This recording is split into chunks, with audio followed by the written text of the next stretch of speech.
Hello guys, welcome back to my channel. Today I'll be showing you how I prepare my images for my designs.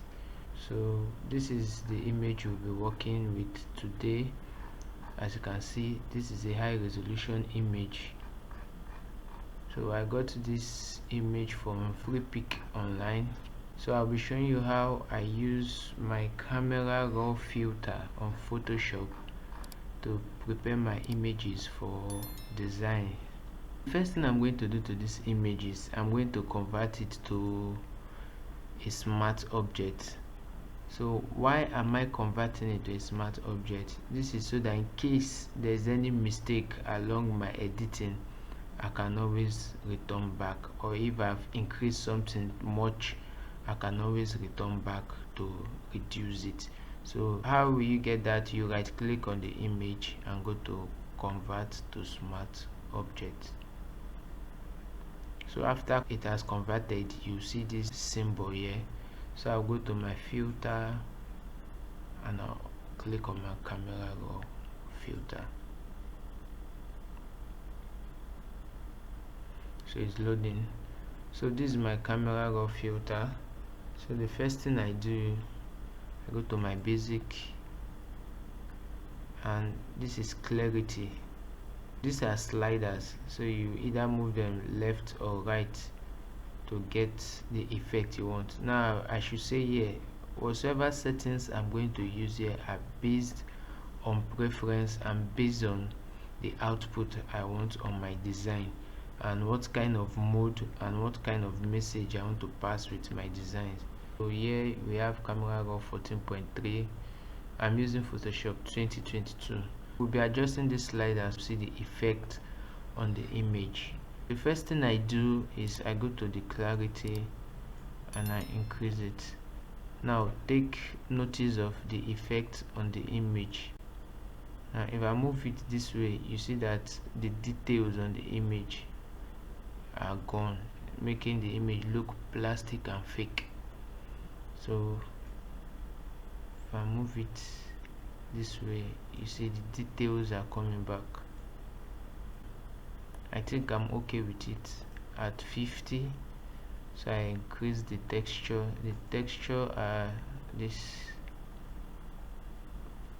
we like call them particles, or these effects that we are seeing here, these lines. So I can add a little bit of the texture, and then depending on what effect I want to do, let me say if it's maybe for a birthday poster which has to be a celebration mode, everyone is happy, I can make the image to be very bright to show energy. But most times I like reducing my exposure, increase the contrast, I increase the highlights a little bit, then the shadows, brighten it up, take the white down, increase the black a bit, then I increase my dehaze. Like I said, this is based on preference, based on what I want, so you can decide to use any settings you want. I go to the vibrance. Vibrance has a way of adding more color to the image, or making the colors in the image to pop. Now I reduce my saturation a bit. Now why am I reducing the saturation? Is because I'll be using this PNG file, this image, on a design, and the design will have its own color on the background. So reducing the saturation, that is the overall color output of this image, a bit, so that it will be easier for me to blend this image with the background that I'll be using it on. Once I'm done with this place, I really don't touch this, but you can. Let's just do it to see the effect it brings. Now if you watch, the image is beginning to take a magenta, then temperature, you see either warm or cold. But I really don't use this, not for my designs. The next one is I go to detail. Notice I increased this clarity to this point. Remember, if we take it here we lose quality, and this was how, when this value here is 0, this was how the image came with. So if I took this up to 50, and I was okay with this value at 50. So you see how clear and how detailed the textures are on the image. Now watch this. If I go to detail and I increase the noise reduction, just watch what it does to the image. You can see that we are losing detail on the image.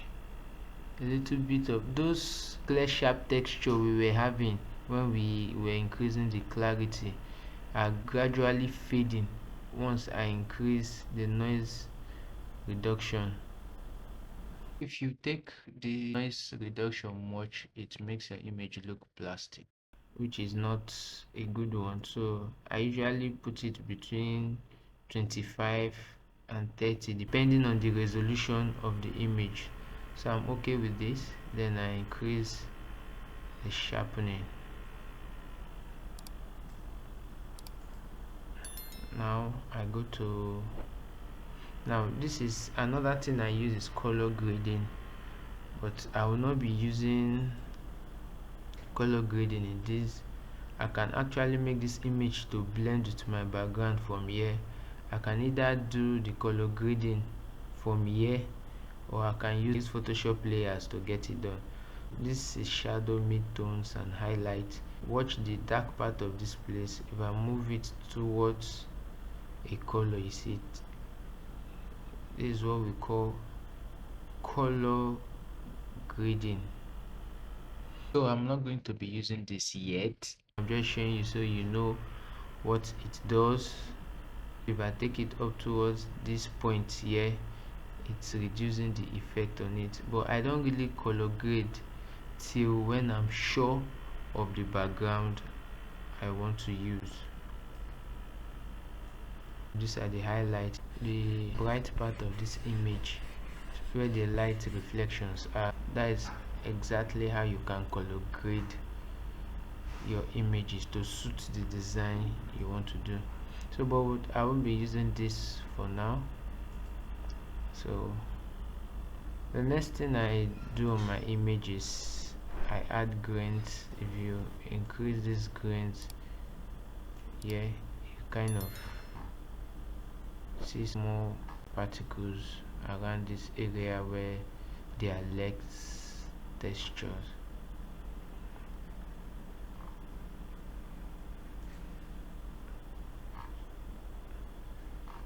So is there any other thing I do?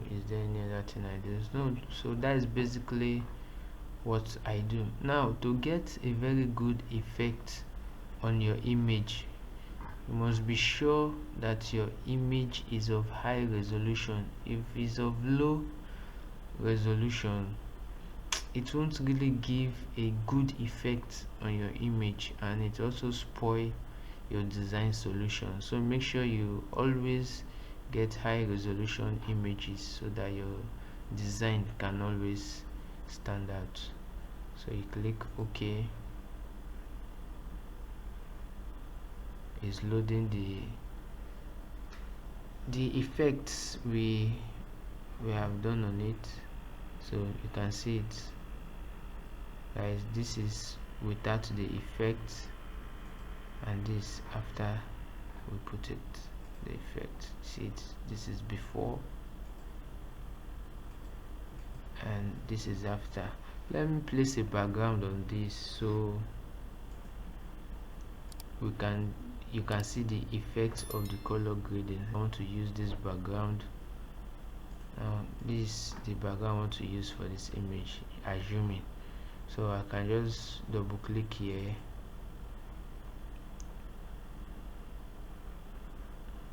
so when I double click on the camera raw, it opens. I can go to the color grading and decide OK. Let's move it towards the red and move this here and move the highlight, let me say, to this point. Let me just use these settings for example, then I check, so it's loading the recent effect that I put on it. And so guys, you see it, there's a blend, there's unity between the picture and the background. So guys, this is where I'm going to end it for today. So you can see our image is set. I can start placing text and other stuff on it depending on what I want to do. So thank you guys for watching. Hope you really love this video. Now I believe you can work on your images for your design projects. So don't forget to subscribe, like and share. I'll see you on the next video.